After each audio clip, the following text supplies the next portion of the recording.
Muchos se han preguntado quién fue realmente que incitó a David a censar al pueblo de Israel. ¿Fue Satanás o Jehová? ¿Acaso es Jehová, Satanás, como muchos argumentan? Todo esto lo estaremos analizando en este interesante video.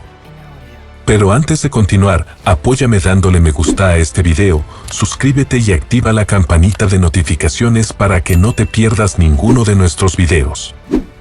Empezamos. Para entender este tema leamos los textos bíblicos. Segundo libro de Samuel capítulo 24 versículo 1 dice: volvió a encenderse la ira de Jehová contra Israel, e incitó a David contra ellos a que dijese: ve, haz un censo de Israel y de Judá.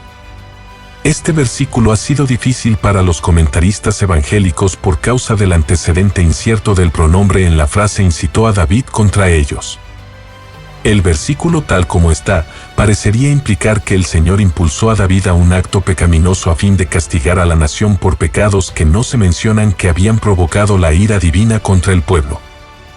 Pero el pasaje paralelo en el primer libro de Crónicas capítulo 21 versículo 1 dice: pero Satanás se levantó contra Israel e incitó a David a que hiciese censo de Israel.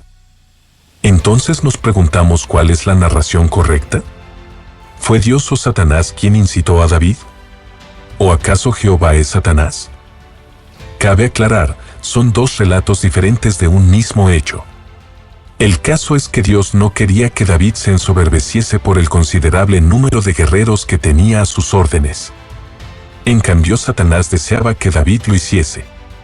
Sabemos, empero, que todas las cosas que ocurren están bajo el control del omnisciente y omnipotente.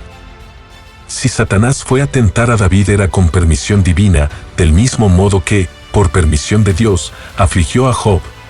En segunda carta a los Corintios el capítulo 12 versículo 7, se nos dice que a Pablo, para que la grandeza de la revelación no lo levantara descomedidamente, le fue dado un aguijón en su carne, un mensajero de Satanás, que lo abofeteara.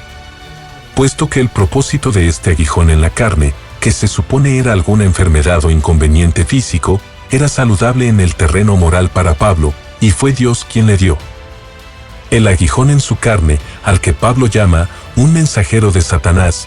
Del mismo modo Satanás tentó a David con el consentimiento de Jehová.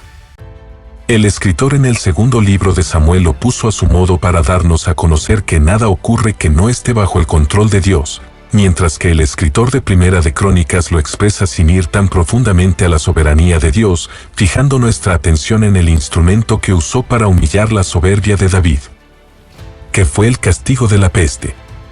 Este castigo provenía de que Dios estaba enojado contra Israel por razones que se dejan entrever, pero no se expresan en el otro pasaje, y permitió que Satanás incitara al rey a cometer aquella acción a fin de que el propio David pudiera descubrir, a través de su fracaso, lo que había en su propio corazón.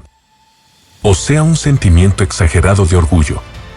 Dios no castigó al pueblo por el pecado de David, puesto que se nos dice que Dios estaba ya enojado contra Israel por razones que no se explican, y ambos fines se cumplieron mediante aquel castigo. Israel sufrió y sufrió al mismo tiempo que David, al ver el mal que su propio orgullo había causado al pueblo, pues su conciencia le decía que la peste era un castigo a su soberbia. Por lo tanto, Dios para ejecutar sus propósitos usara a Satanás como instrumento. Así también refutamos que Satanás sea Jehová. Así, llegamos a la parte final de este video. Que Dios te bendiga.